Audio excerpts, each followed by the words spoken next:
been what, like a week? Maybe even less than that, like 3 days. Didn't we upload like yesterday? I think we uploaded this morning. Oh, he's got it. I got it. Yeah.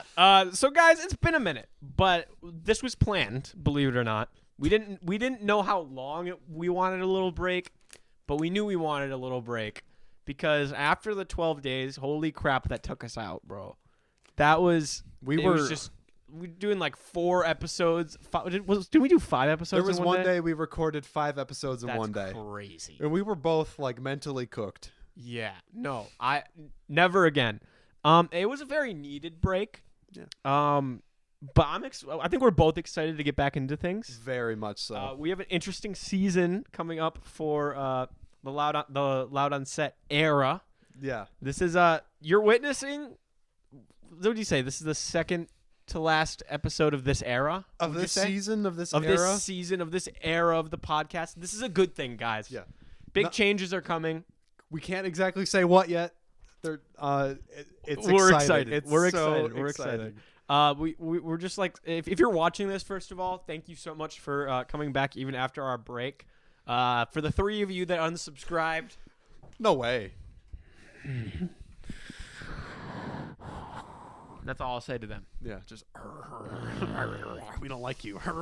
No, come back anytime. Literally anytime. Yeah. So I don't know. We literally while setting up this pod, we were just discussing all of the like big things coming up for this podcast and like all of the new. Dude, it's just exciting. It's just so exciting. Like guys, we have so much like stuff in the pipeline, and we just can't wait to get it out to you. Yeah. But before that, I have just one word for you. Just one word. One word. Nosferatu. How long have you been sitting on that one? Approximately 15 seconds. That okay. Yeah. Nosferatu. No, Nosferatu. Nosferatu. Isn't that crazy? That is. I think I said That's crazy. Crazy? Okay, no. I think I said Nosferatu. Didn't even say Brutalist. But guys, since the last time we've spoken, there have been films coming out. Some very sensational films. Yeah, some very like once in a generation films that we just didn't talk about when they came out. Well, we were planning originally. The plan we wanted to do is because we knew we were going to take our break, but we wanted to. We originally were going to post like a New Year's thing, like the day before New Year's. That just didn't happen. Just didn't end up happening. And then we wanted to do a Nosferatu episode and then a Bob Dylan episode. Even though we did both of those, we did predictions for both. We did predictions. Those are different though. They are. But now that those movies are actually out, that's a whole different story. Mm-hmm. Unfortunately, we didn't really get to touch like too much on them. We will in this episode. Yes. I will say, don't think it would have been better if we did them a little earlier, just because it'd be fresh in the mind. Right. We did just see The Brutalist. Like last week, we're very fresh on The Brutalist. So we have some thoughts. If you saw, we had some YouTube shorts come out of that. We want to start doing those more. Honestly, if you're watching this, leave in the comments below if you want us to continue doing initial thoughts. That's what I'm going to call them.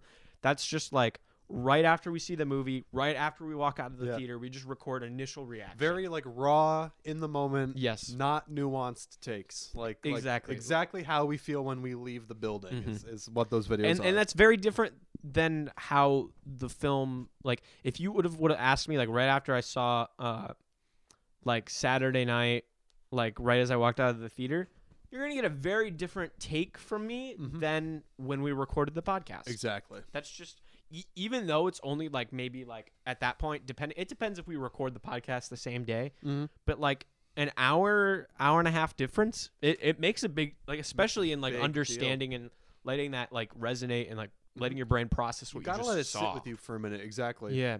Yeah. So I think both videos are good. The short one, just to get our initial thoughts out of the way. For sure. For sure. You get it. I get it. Do you get it? Do you understand? Leave a comment and subscribe. If yeah, you get Ethan. Yeah. I see you, Ethan.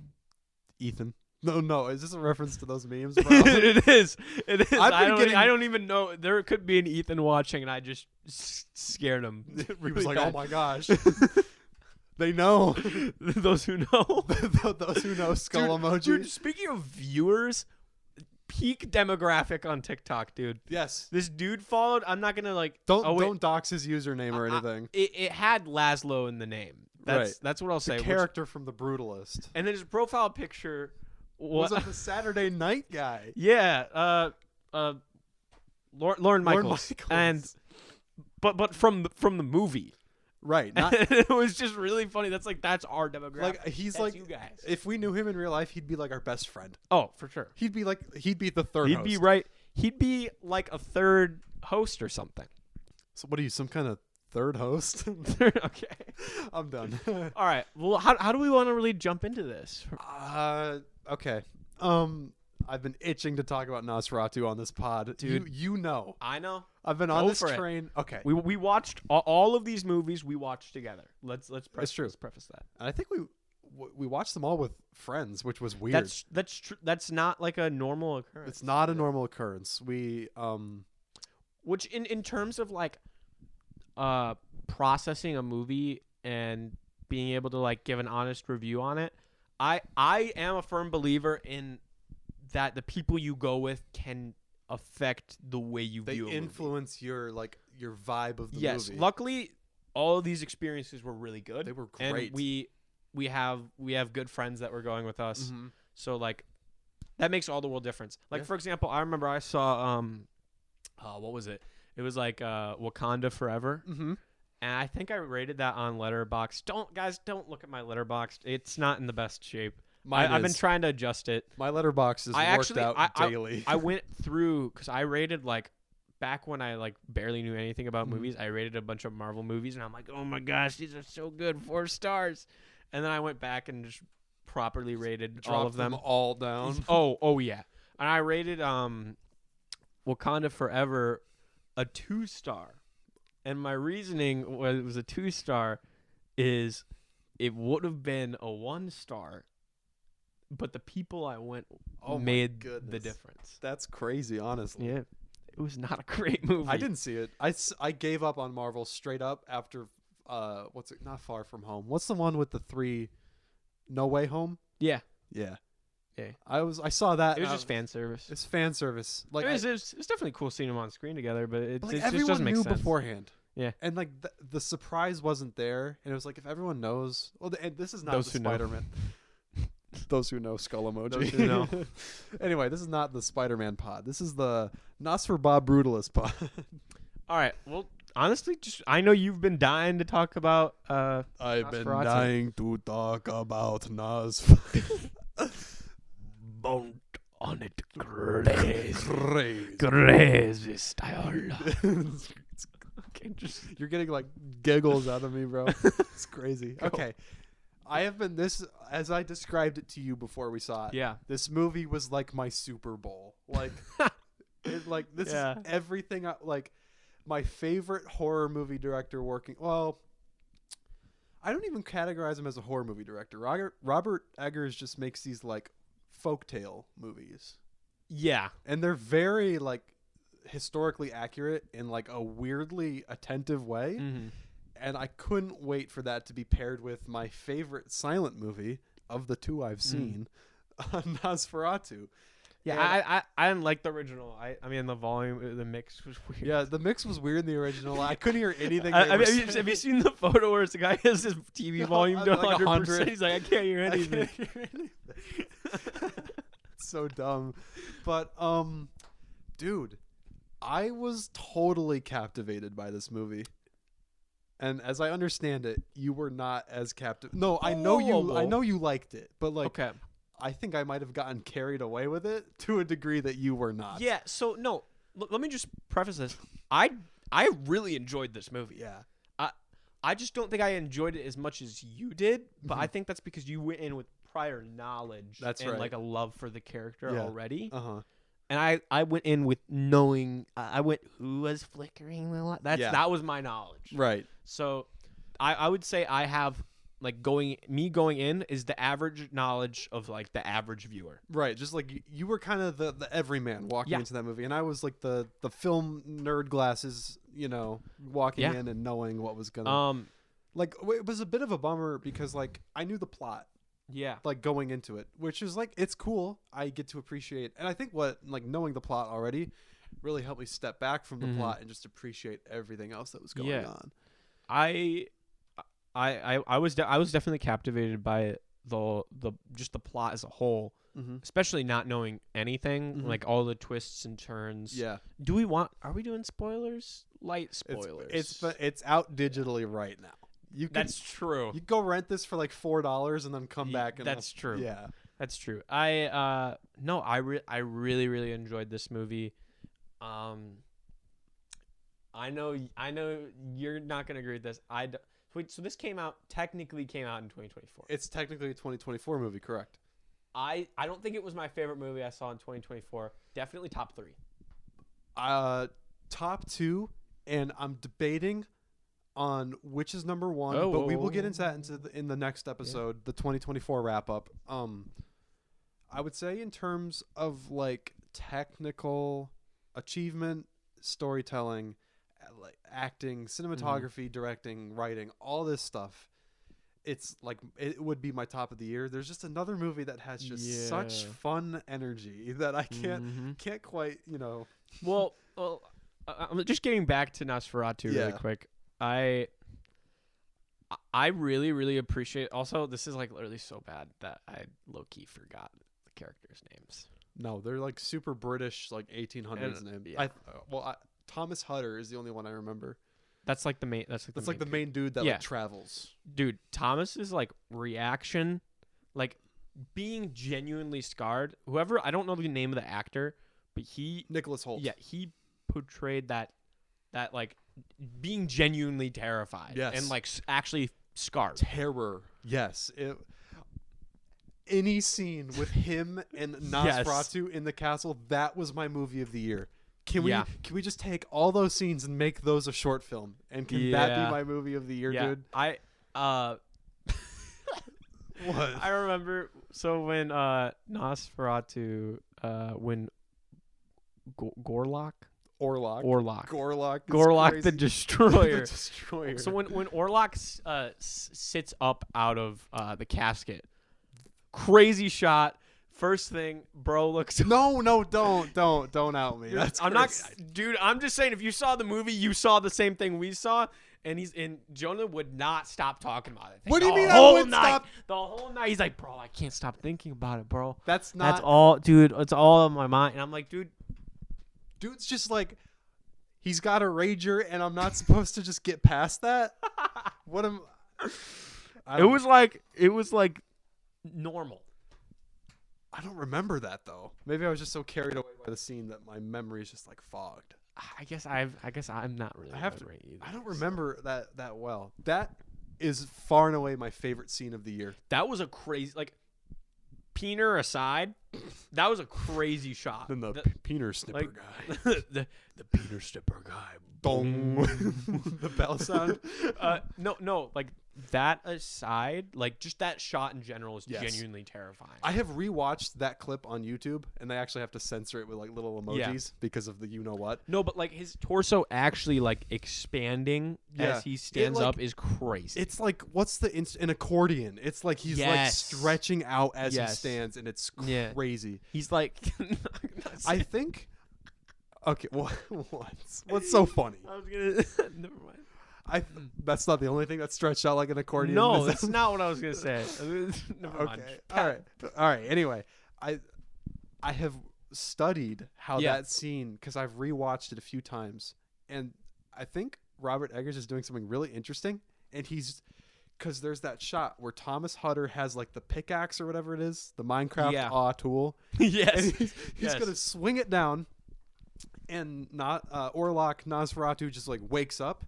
Mm-hmm. He's cutting. I think he's directly cutting from a shot of him asleep to a shot of him awake, like almost instantly, with maybe like a frame in between, and that's how that shock really happens, or it's sped up or something. No, I know what you're saying. Yeah, it definitely puts you in the movie. Yeah, like it does. in the shoes of like you were like the audience wasn't even expecting this either. And I also appreciated that it wasn't like every horror movie that like when they're trying to scare you they just stop the music. Right. The music was like ramping. Yes. Yeah. And I love great score. Great, amazing score. Are you kidding me? Score. Yeah, no. I think some of my favorite just shots in this film were all the, like the shadow stuff. Mm-hmm. Those were so cool, dude. Yeah. And like the way if I'm remembering this right, it's been a minute. Yeah. Like the curtains, it's like it's almost it's almost like it's like a cloth, like just like blowing, and its shadow like actually affects the cloth. Like it moves it. Yeah. Which is such an interesting effect, and I'm actually really curious how they did that. Yeah. I wouldn't maybe I'll look that up after the pod. I want to like own the disc because then I can like rewatch it. And the disc is coming with an extended cut.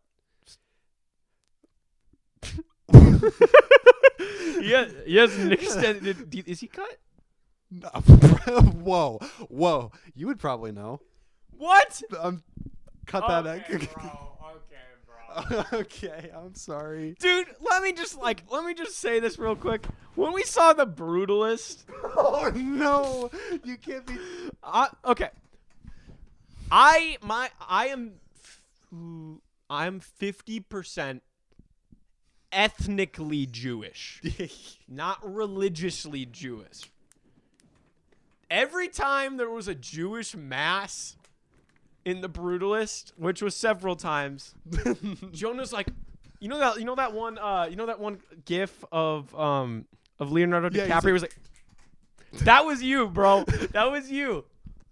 Do you know? I've never been to mass. I was like, bro, do you know them? No, that's crazy. I know. Oh my gosh, dude. Oh, I'm sorry. That was out of pocket. No, it's fine. It's funny.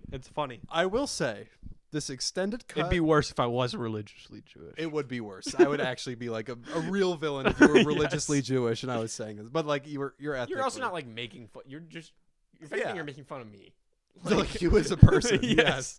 I'm not making fun of like the ethnicity or the religion. Yeah, the Jewish community. But the extended cut is apparently fixes my one flaw with the whole movie. What was that?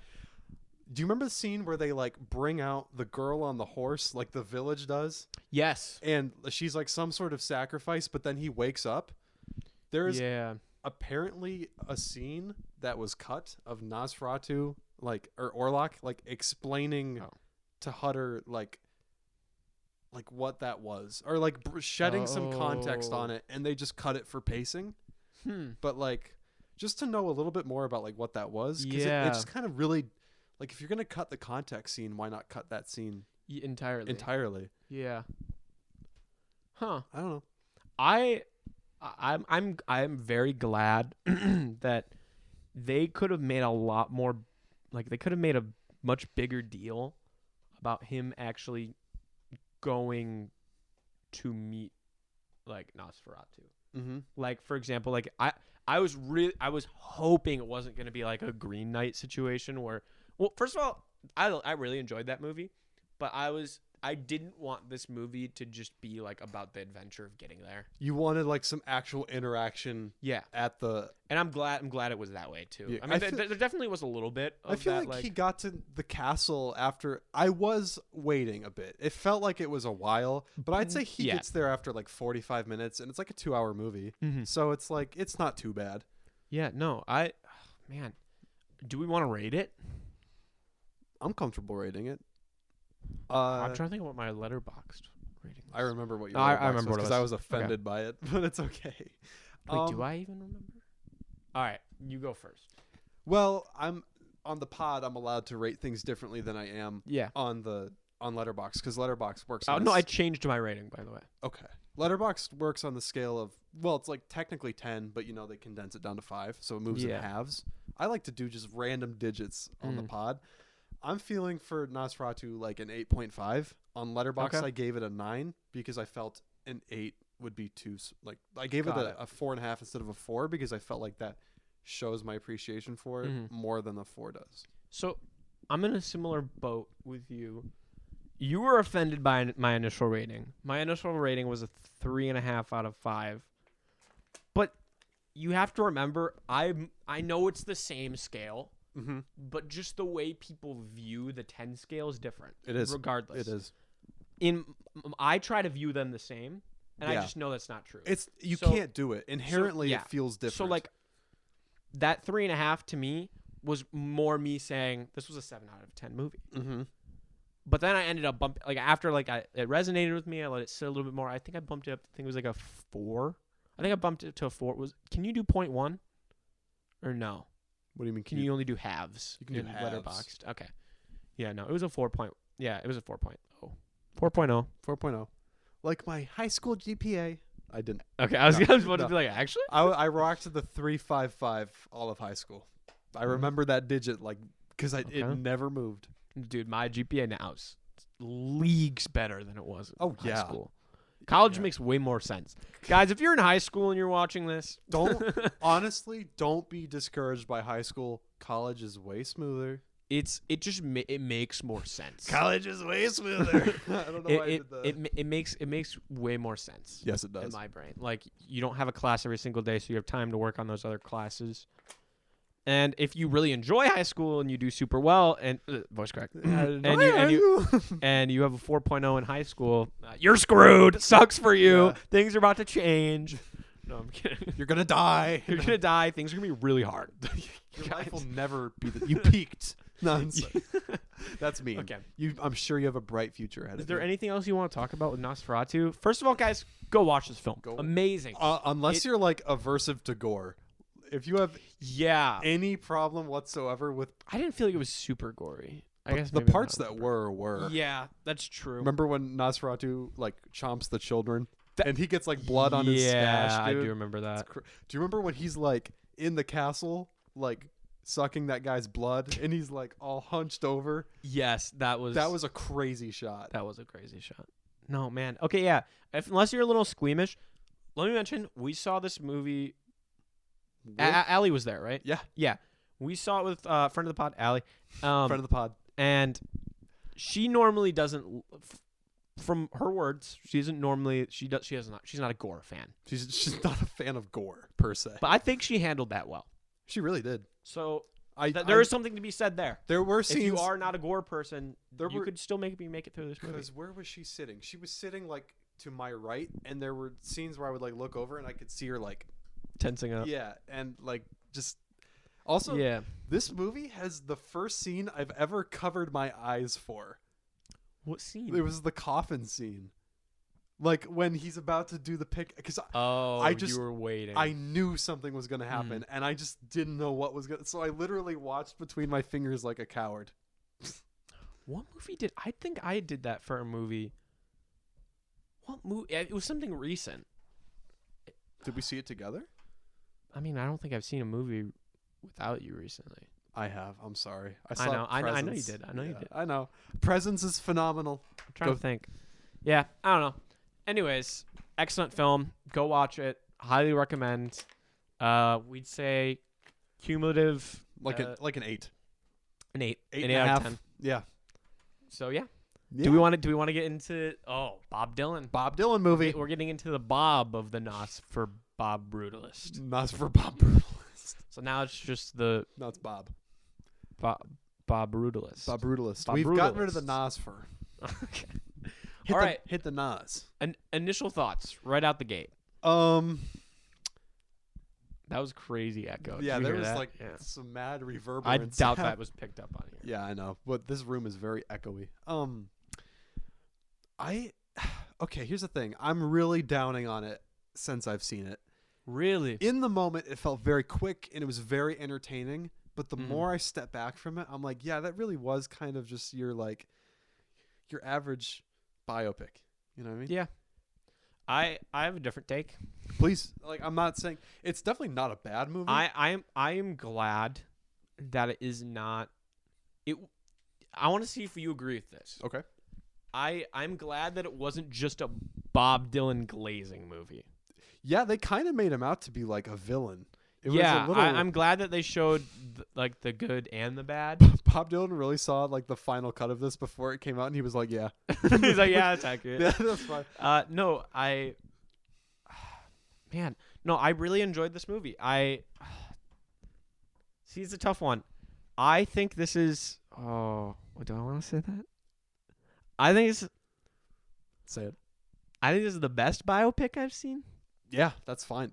Well, the guy who directed this also directed a biopic that I personally am a huge fan of, Walk the Line, the Johnny Cash movie. Yeah.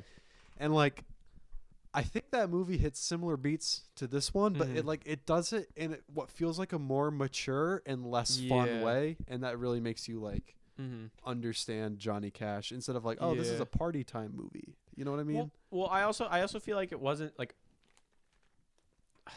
going in being like I'd say mid-range Bob Dylan fan, just going in not knowing a lot of the backstory. Yeah, I enjoyed it because especially with like Sylvie, which I don't believe that was her actual name, Sylvie, his girlfriend. Okay, I don't think that was her actual name in real life. But just like there were so many times where I'm like, dude, I'm like, Bob, what are you doing, man? What are you doing? Do you know what I'm saying? Yeah, exactly. Like where he's like, dude, what? Like, you love this girl. Why are you doing this now? Yeah. What was that thing? Okay, first off, Timothy Chalamet's Bob Dylan was incredible. He really also. Actually, no. I was gonna say something about like the Oscars and some other stuff, but we'll get to that in a bit. We'll get to that in a bit. But anytime he would speak, I'd be like, yeah, okay. At first, like the first like 5 minutes, you're like, this is whoa. dumb. Yeah. You're like, whoa. But then like you're okay with it. Especially like in his like they show him in his kind of later period. Like yeah, right I seeing the distinct like eras as like and I think cool. he really there's that scene of him in like the recording studio. Yeah. It's like this is literally Bob Dylan. This is crazy. Yeah. Like if you would have taken like a picture and put it side by side and you're like, well, which one is Timothy? Both images are the same. Yeah. No, and then there's like that one dude, I quote this pretty often. Hey man, you got a cigarette? Do you know what I'm talking about? He's like when Johnny Cash was outside, he's like, hey man, you got a cigarette? Yeah, I know exactly what I will say the Bob Dylan movie, oddly enough, was the best theater experience I probably ever had, but for one oddly distinct reason. My friend Tristan brought a box of strawberries. Dude! Oh my gosh, the strawberries. Dude, okay, so holy crap. My best friend in the world, Tristan Bemenek. Just a whole I probably just doxed his last name. Sorry. My best friend Tristan B. He brought like a full like box of strawberries. Like he snuck it into the theater. Dude, those were bomb. They were like strawberries at the Bob Dylan movie was like they were good. Snack. And we hit some hard flicks right after too. Yes. We got some good photos. No, this was like I said, I think the best biopic I've seen. It hits the emotional heartstrings in the right spot. Yeah. It does leave you wanting like a little bit more of a completed story, but I think I'm okay with that. The story did feel very incomplete, and just because of that reason, and just because of how good Timothy Chalamet is, this is the first ever biopic where I'm like, give me a sequel. I know they were talking about doing a Bohemian Rhapsody sequel. Oh wow! Like about him dying, and then the band the aftermath. Yeah, which like no, that doesn't work because like the other members of Queen are not nearly as charismatic as Freddie Mercury. They could not carry a movie. Yeah. But like Bob Dylan has had like literally the movie ended after he went electric. Like he has like another 50 years of career after that. For real. Where like his Christian period and like they have a lot of material. They have so much material. I really appreciate how they showed like the early stages. I didn't know like a lot of that stuff. Like him being kind of like taken under like the wing, right? And kind of just being like, I've read his book. Oh, but it was cool seeing all that like played out. Oh, what's his name? Why I'm so bad with names, bro. Pete Seeger? Yeah. The Who played him? Edward Norton. Yeah, he played the Hulk too. Hulk Tua. Okay. Wait, No, you Edward said Norton. It, bro. Like, that was a good performance. It really from him. was. Yeah. That was It was great. Even. Edward Norton is like this amazing actor and just never gets. Okay, like case in point, bro. The Incredible Hulk. No, I'm just kidding. But like, come on, like. No, he did an excellent job in this film, and I really like. I didn't know it was Edward Norton until like after I saw the movie and I looked at the cast and I was like, oh, that makes so much sense. Okay, but like it's clearly Edward Norton. I know, but like I haven't seen it like a film that he's in like a minute. You haven't seen Fight Club? Don't out me on the podcast. My big dirty secret is I don't really like Fight Club that much. I've never seen Fight Club. You're not missing out on okay. much. Oh, hot takes. We should have a hot takes pod. Ooh, I think that's just kind of every podcast. Yeah, we're just hot take machines, guys. Yeah, no, actually, real quick, I thought I'd just mention this. Mm-hmm. Why not? Because actually, really quick. No, sorry, I'm off the rails right now. Let's rate this film. Okay, I hate using this number because we've talked about this. This is like the cop-out number. It's a 7. But this is like the textbook 7 movie. I'm sorry. Like, it just is for me. Like, it's very... I'll do a 7.5. Yeah. And I'm going to say that because I originally gave Nosferatu a 7, and I already told you from the get-go that I enjoyed the Bob Dylan movie just a shade. Just like a little bit more. Just like ever so slightly. Yeah. Both fantastic films. Like, they came out the same day, right? Yeah. Yeah. But like, honestly, 2 great films to come out on the same day. Yeah. Like, we did not see them on Christmas. We did not. We were probably with family on Christmas. Yes, we were. Yeah. We were at the start of our break. Yeah, that was our break, guys. College is a busy time, and we used the most of our break. So yeah, no.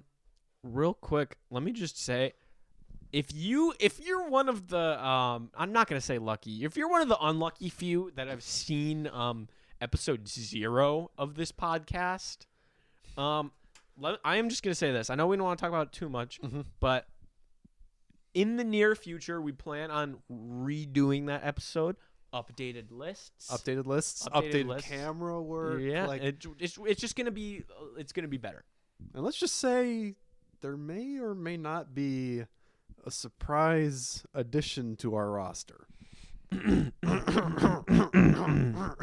And also, let's just say that episode 0 might become lost media. So if you haven't seen episode 0 and you want to watch that piece of garbage, it will be probably taken down when the updated list comes out. Yeah, because it was not our best work. No, it's just to fill the page out, honestly, man. Yeah. We needed content. We did. No, do we want to talk real quick about the Oscars, or do we just want to like go straight in with the I final say movie? We flow from the Brutalist into the Oscars. All right. Are you okay with that? Yeah. Okay. Want to go first takes of Brutalist? The Brutalist is a hard movie. It's a tough movie. I actually haven't talked to you since we've seen it about it. We haven't talked about the Brutalist since. Good, and I think that was intentional. It was very intentional. Yeah. I think I like it a little bit more every time I think about it, but Me too. I'm almost shutting it out. Oh. Like, I kind of don't want to think about it. It was a very tough movie. Yeah. It was very gross at parts, but like not in a way that like made it worse for me. It was a way that like I understood, and like the movie was this way to demonstrate like a point it was making, but like it's also just very like hard to watch at times. Also, quick question. I might sound stupid for this. When did The Brutalist come out? Because that's not when it came out. No, it's not. It came out earlier this year, right? Well, it got shown around at like festivals, so like critics and filmmakers could see it. But as far as I'm aware, we saw it like when it was first made available to the public. But it technically is a 2024 film. Technically, yes, but I don't really view it as that. Like a I kind of do. I don't know. It's so weird and dicey. Yeah. Like, I just know that because it got nominated for Oscars and stuff, people were like, oh, or the studio was like, oh, people are going to want to watch this because it got nominated. So they put it out for the public to see. And I'm glad they did that. Me too. Because I remember hearing so much about it and hearing people talk about how good it was. And I'm like, dude, I want to see it. Yeah, it's so frustrating when like all the reviews come out from like the festivals and circuits and our theater's like, no. In our theater, dude, I am so mad at our theater. I asked for Friday off of work to go see Parasite, and they still haven't put up ticket times, and I'm nervous. No, I know. that's tough. It is tough. If anyway, that's not what this pod is about. Yeah, no, I'm not gonna. Let's try to do somewhat spoiler free. Yeah, because it is just that fresh, and it's really like this is still the window to go see it, and not a lot of people have seen it. So let me just I'm gonna give I don't think this isn't a spoiler, but this is just a quick rundown. Mm-hmm. It's he's from Israel, right? I don't think so. I think he's from Where's he from? He's from a country where he had to flee. So he's a refugee. I'm gonna look it up. I'm sorry. We should know this. No, you're good. He's a refugee. He flees to the U.S. He has family there, and he's an architect, an amazing architect. Yeah, he's like brilliant, and he was acknowledged in his home country. And basically, a couple things happen. Things don't go his way. Things start to go his way. He experiences truly the peak of the American dream and American industrialism, just like construction and what it is like to be a part of these giant big American projects. And it's gritty. It's unfortunately real. That's one word people have been using to really describe this movie is real, and it unfortunately is not real, but not literally it's. He's Hungarian Jewish. Okay. Yeah, Okay. I knew that. It was just not it was not at the forefront. Yeah. Of my No. brain. This it's a little disturbing, but that doesn't make me dislike the film. I think that makes me a little uneasy about it, but I think that that's for its own benefit. Yeah, exactly. So, whenever I see a movie of this disturbing nature, I almost need to see it a second time so that the shock value, and I hate to say shock value because what they're doing is very intentional, and it's not just for shock. It's for a purpose, but I do need to see it again so I can fully understand the message without being put taken aback by what was happening. This isn't a spoiler, but there's a 15-minute intermission in this movie because this is a 3-hour and 40-minute movie. I know, crazy. I said this in our little initial thoughts. I have seen 2 movies consecutively in the theater and still be in and out quicker than just watching this movie. Yeah, that's crazy to me. I will say, the 15-minute intermission, I felt I was welcomed to have that. It felt nice to have a little break, and it was perfectly placed. Yeah, in the movie. Because the movie, it's not necessarily at the halfway point in runtime wise, right? But the way the movie plays out, very much 1 and 2. Exactly. It's first and second half. It's the thematic middle point in the movie. And I think after we saw it, I think I said initially I enjoyed the first half more, and I probably did. That's just probably because the second half was so disturbing. Yeah. That's the thing is the first half it had its odd, strange moments, but the second half really whoa. That's crazy. Ow, dude, you good? No, it didn't hurt. Oh. Guys, we have what are these called? Not tin pans. Steel drums? Steel drums. You were thinking of handpan, I think. Yeah, let's check it. That probably didn't resonate. Anyway, it's okay. Trust. Yeah, no. Yeah. This is I want to if you're a film bro, you should see this movie. Definitely. If you have seen all the Oscar nominations and you're like, what is this? I will say if you approach this with caution. Yeah. It is very, very trigger warning. Certainly. On it. It's there was a scene that I was aware that a scene of its nature was going to be in the movie. I did not expect it to be expect it to be placed at that moment. Who and when was a total mystery to me, and I was not expecting that. Yeah, it very, very even though you didn't actually see anything. Mm-hmm. Just seeing it happen was like, and very disturbing. There's something very disturbing, like these. I don't think it's a spoiler to call it like a rise and fall movie, like rags to riches to rags again, pretty much. But like, there's something truly like, because when you see a rags to riches movie where like everything's going great and then something bad happens, it's usually the main character's fault. So it makes it so gross and disturbing to see it like a bunch of outside things as well as the character's own faults. Yeah. Like there was just no shot that this was all gonna go the way this character wanted it to. Like it's like there was like he just trusted the wrong person. And it was. And I think the way they portray it too, because this is like supposed to be over the course of years. Yes, I think it goes from like 1937 to 1980 at the end of the movie.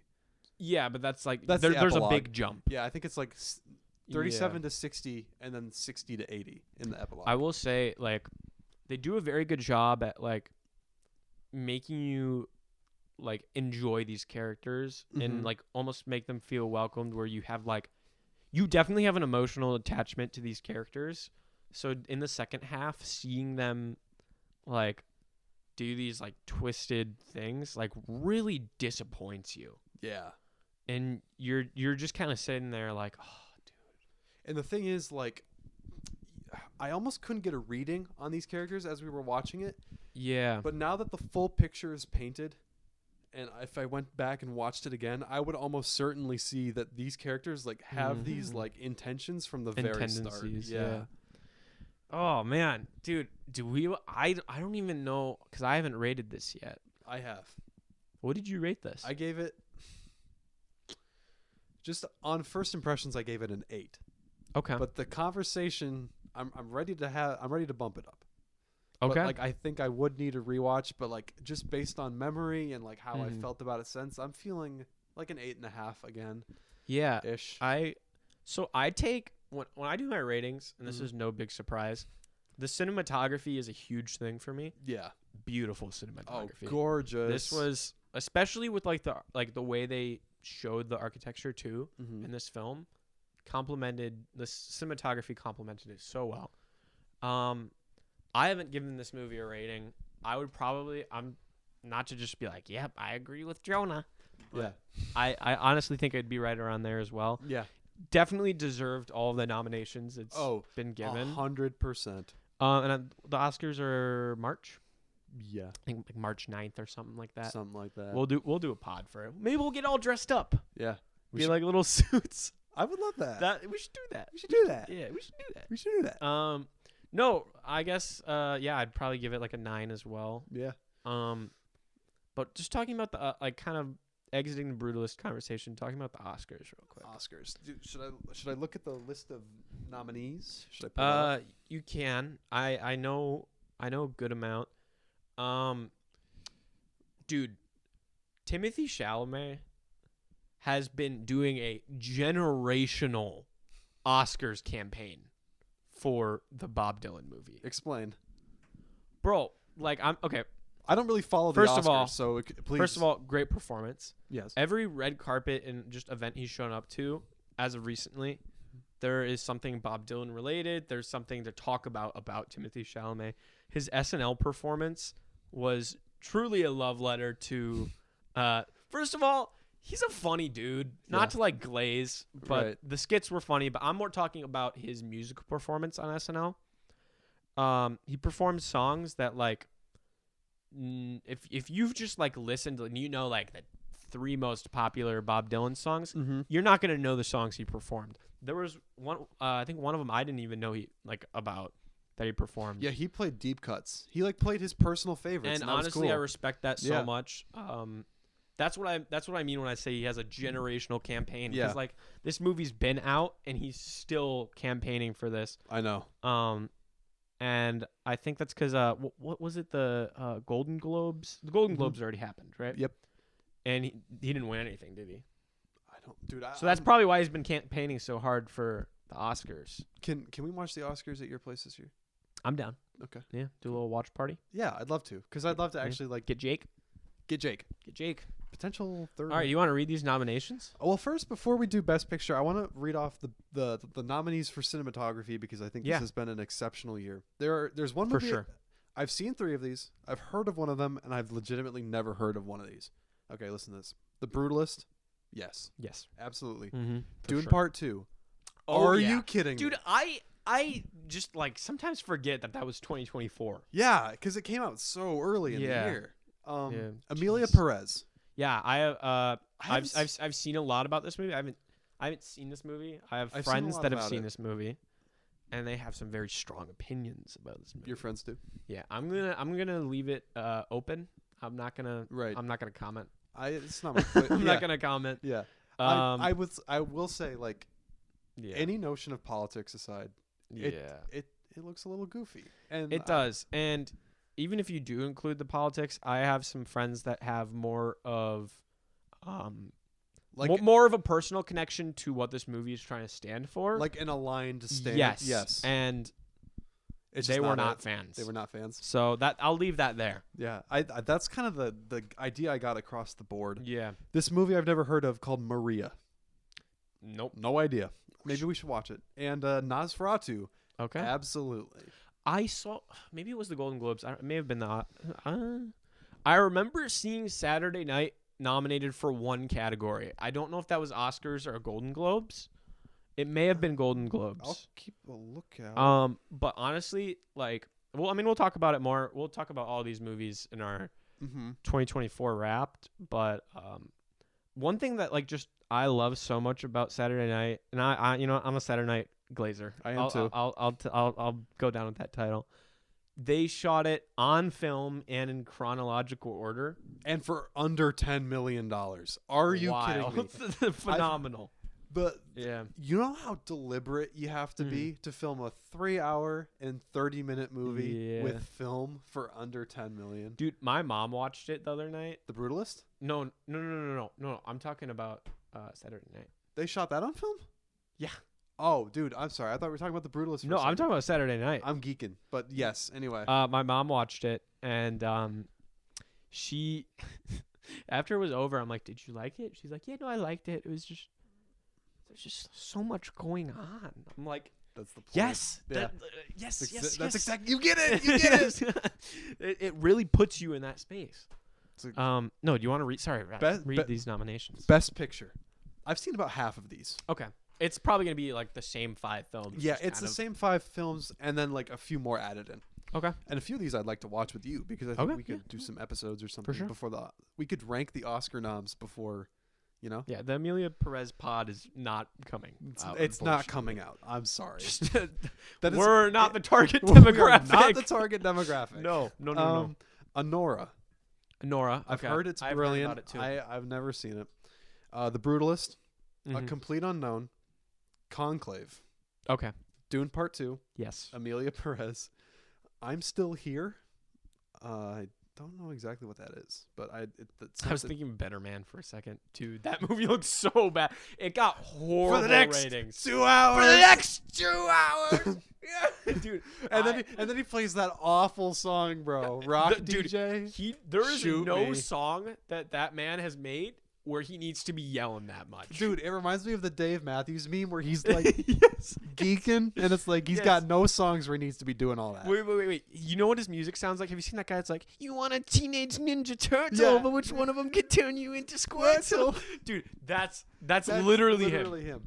And then all the British people are like, oh, he's brilliant in it. He's like, oh, I got out of the theater and I was crying, yeah? I was crying, yeah. It just didn't click with American audiences. Because literally no one in America has heard of this guy because he makes the musical equivalent of beans and mash. I'm sorry, dude. Yeah, that's true. Literally no one in the United States cares. They spent so much money on that movie. I know. Dude, did you hear that the guy that it's about like saw it 16 times and he was like, this is a great movie. He voiced himself in the movie. And then he saw it 16 That's times. And he was wild. yapping about it in interviews. He's like, oh, I just saw it 1,000,000 times because I love it so much. Like, dude, you're like that's so egotistical. And I'm sure he's like all the box office for that movie because no one I know saw it. Like I said, I'm Still Here. He's buying all the tickets for one theater and he's sitting in it alone. That's how he's. That's how the. Yeah. Nickel Boys. I've never. Nickel Boys. The Substance. Okay, I haven't seen The Substance, but I've heard so many things about it. I've heard body horror. Body horror. Ugh, that's the one horror I can't do. It depends on the movie. Not like that. Not like that. Not like that. He did what to his horror? Okay, bro. Okay. And Wicked, which not Best Picture, dude. Not Best Picture. Costume design, good musical adaptation, production design. I think. Also, that's like our second most viewed pod. Well, yeah, because of that thumbnail. That thumbnail goes so hard, dude. I had a professor at college come up to me and say, "Why weren't you green for the whole video?" He was like actually upset that the thumbnail was like misleading, bro. Dude, I love and hate when pod life kind of like blends into our actual. Do you remember lives. that parasocial? Like, dude, that was so weird. He was walking by with like a gaggle of friends, and my posse. And this one girl pointed to me as I'm walking the other way. It was like a 3-second interaction. Mm-hmm. She's like, "I know you from the podcast," and I'm like, "Never seen you before in my life. Who is this person, bro?" That's crazy. Yeah, wild, dude. Oh man, is that it? Are we really wrapping up here? No, I don't want to wrap up. I'm sorry. We got too much to yap. I mean, but we gotta save it. We gotta, because there's so many movies we can talk about. We gotta save it for the 2024 movie review. I just can't hardly wait, man. Like. Oh man, dude, we're so like giddy and happy to be back. I know. I'm just. I'm like rambunctious. Yeah, dude. It's been 54 minutes already. That is crazy. 54 minutes is. Yeah, I think it's a sign. It's a sign. It's what I get for wrapping my legs together like that. Well, man. Well, thank you guys so much for tuning in again. Tuning in. If you've made it to this far in the podcast and you're somehow not subscribed, what are you doing? What are you doing? Help us hit 100 subscribers. We have a big special guest coming up for 100 subscribers. It's Martin Scorsese. Yeah, Absolute cinema. We actually we contacted his team. We contacted his team, and they were like super interested. Yeah. No, but we got this is an interesting season. It's an end of an era, the start of a new one, and we're excited to have you guys with us. And yeah. So I guess we'll see you in the next one, the 2024 Wrapped.